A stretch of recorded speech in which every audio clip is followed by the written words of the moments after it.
Genesis chapter 2, the New Century Version. The seventh day. Rest.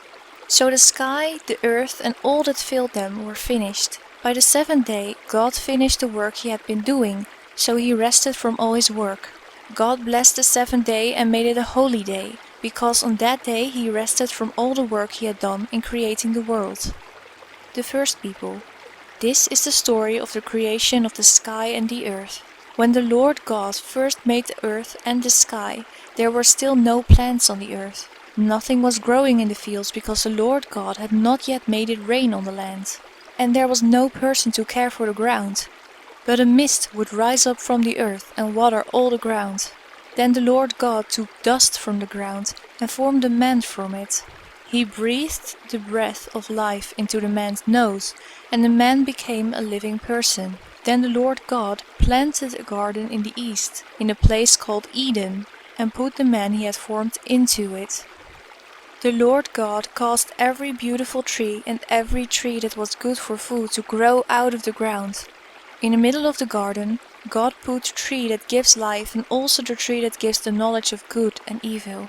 A river flowed through Eden and watered the garden. From there the river branched out to become 4 rivers. The first river, named Pishon, flows around the whole land of Havilah, where there is gold. The gold of that land is excellent. Bdellium and onyx are also found there. The second river, named Gihon, flows around the whole land of Cush. The third river, named Tigris, flows out of Assyria towards the east. The fourth river is the Euphrates. The Lord God put the man in the Garden of Eden to care for it and work it. The Lord God commanded him, "You may eat the fruit from any tree in the garden, but you must not eat the fruit from the tree which gives the knowledge of good and evil. If you ever eat fruit from that tree, you will die." The first woman. Then the Lord God said, "It is not good for the man to be alone. I will make a helper who is right for him." From the ground God formed every wild animal and every bird in the sky, and he brought them to the man so the man could name them. Whatever the man called each living thing, that became its name. The man gave names to all the tame animals, to the birds in the sky, and to all the wild animals. But Adam did not find a helper that was right for him. So the Lord God caused the man to sleep very deeply, and while he was asleep, God removed one of the man's ribs. Then God closed up the man's skin at the place where he took the rib.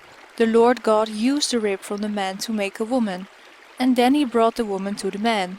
And the man said, "Now this is someone whose bones came from my bones, whose body came from my body. I will call her woman, because she was taken out of man." So a man will leave his father and mother and be united with his wife, and the two will become one body.